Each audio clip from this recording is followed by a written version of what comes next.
Anne of Green Gables, Chapter 6, Marilla Makes Up Her Mind. Get there they did, however, in due season. Mrs. Spencer lived in a big yellow house at White Sands Cove, and she came to the door with surprise and welcome mingled on her benevolent face.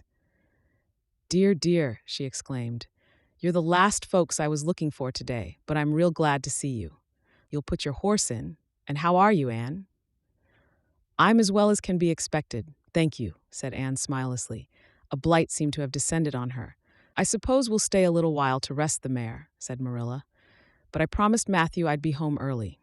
The fact is, Mrs. Spencer, there's been a queer mistake somewhere, and I've come over to see where it is.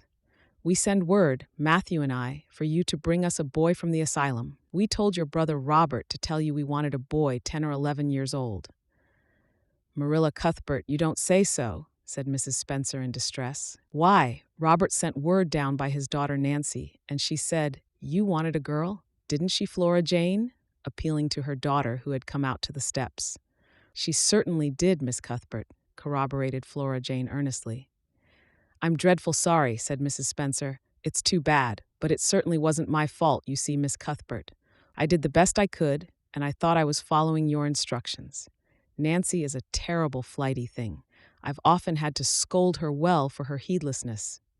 "It was our own fault," said Marilla resignedly. "We should have come to you ourselves and not left an important message to be passed along by word of mouth in that fashion. Anyhow, the mistake has been made, and the only thing to do is to set it right. Can we send the child back to the asylum? I suppose they'll take her back, won't they?"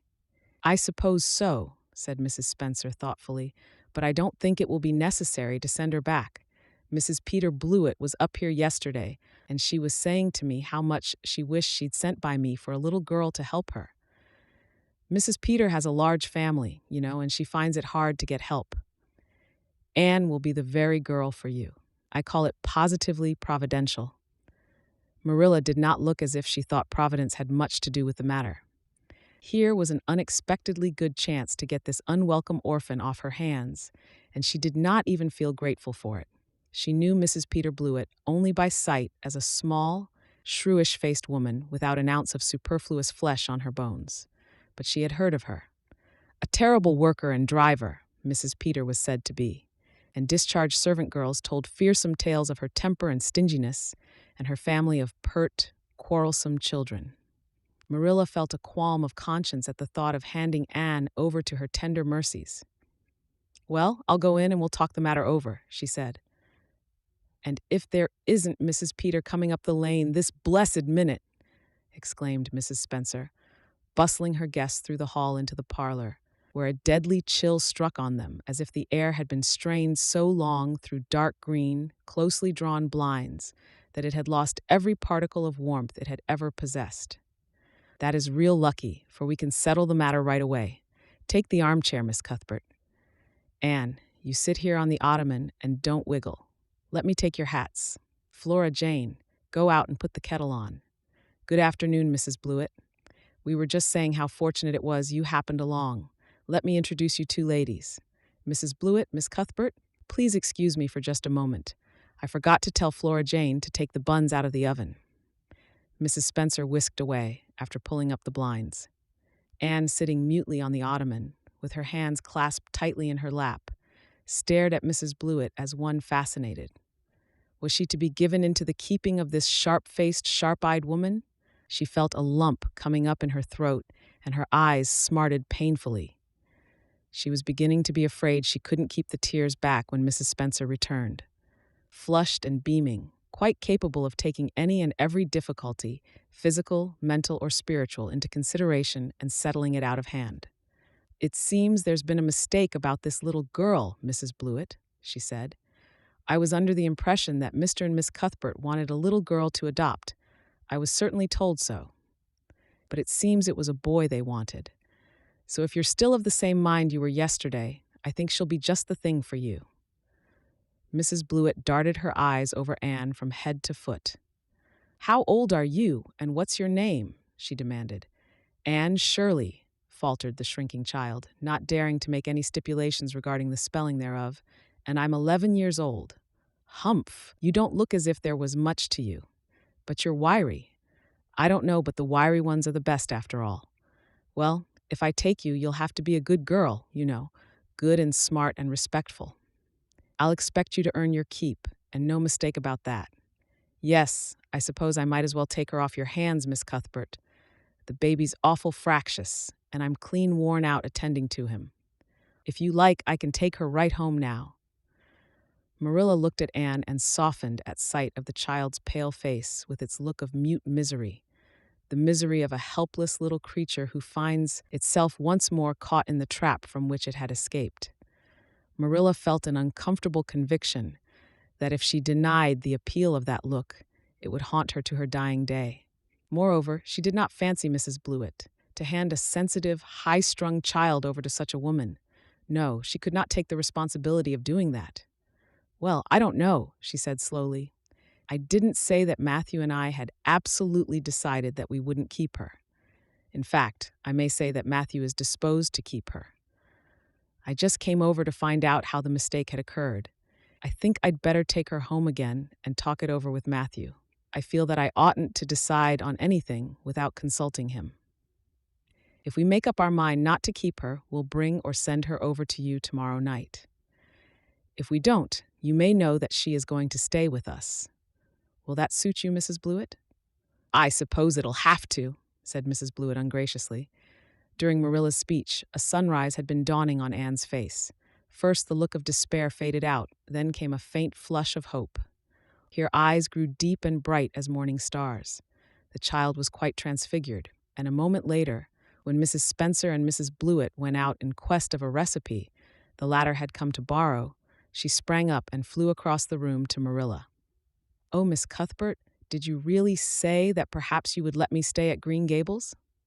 she said in a breathless whisper, as if speaking aloud might shatter the glorious possibility.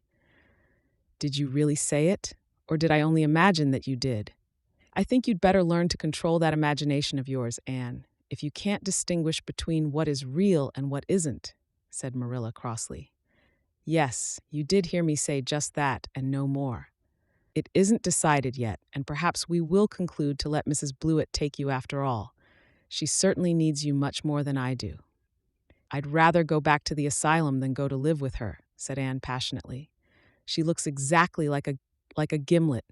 Marilla smothered a smile under the conviction that Anne must be reproved for such a speech.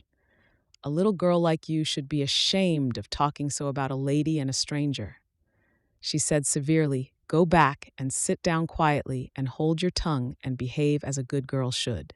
I'll try to do and be anything you want me, if you'll only keep me," said Anne, returning meekly to her ottoman. When they arrived back at Green Gables that evening, Matthew met them in the lane. Marilla from afar had noted him prowling along it and guessed his motive. She was prepared for the relief she read in his face when he saw that she had at least brought Anne back with her.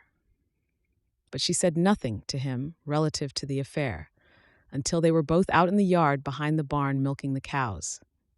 Then she briefly told him Anne's history and the result of the interview with Mrs. Spencer. "I wouldn't give a dog I liked to that Blewett woman," said Matthew with unusual vim. "I don't fancy her style myself," admitted Marilla, "but it's that or keeping her ourselves, Matthew, and since you seem to want her, I suppose I'm willing, or have to be. I've been thinking over the idea until I've got kind of used to it. It seems a sort of duty. I've never brought up a child, especially a girl, and I dare say I'll make a terrible mess of it, but I'll do my best. So far as I'm concerned, Matthew, she may stay." Matthew's shy face was a glow of delight. "Well, now, I reckoned you'd come to see it in that light, Marilla," he said. "She's such an interesting little thing." "It'd be more to the point if you could say she was a useful little thing," retorted Marilla. "But I'll make it my business to see she's trained to be that. And mind, Matthew, you're not to go interfering with my methods. Perhaps an old maid doesn't know much about bringing up a child, but I guess she knows more than an old bachelor. So you just leave me to manage her. When I fail, it'll be time enough to put your oar in." There, Marilla, you can have your own way," said Matthew reassuringly. "Only be as good and kind to her as you can without spoiling her. I kind of think she's one of the sort you can do anything with if you only get her to love you." Marilla sniffed, to express her contempt for Matthew's opinions concerning anything feminine, and walked off to the dairy with the pails. I won't tell her tonight that she can stay, she reflected as she strained the milk into the creamers. She'd be so excited that she wouldn't sleep a wink. Marilla Cuthbert, you're fairly in for it. Did you ever suppose you'd see the day when you'd be adopting an orphan girl? It's surprising enough, but not so surprising as that Matthew should be at the bottom of it. Him that always seemed to have such a mortal dread of little girls. Anyhow, we've decided on the experiment, and goodness only knows what will come of it.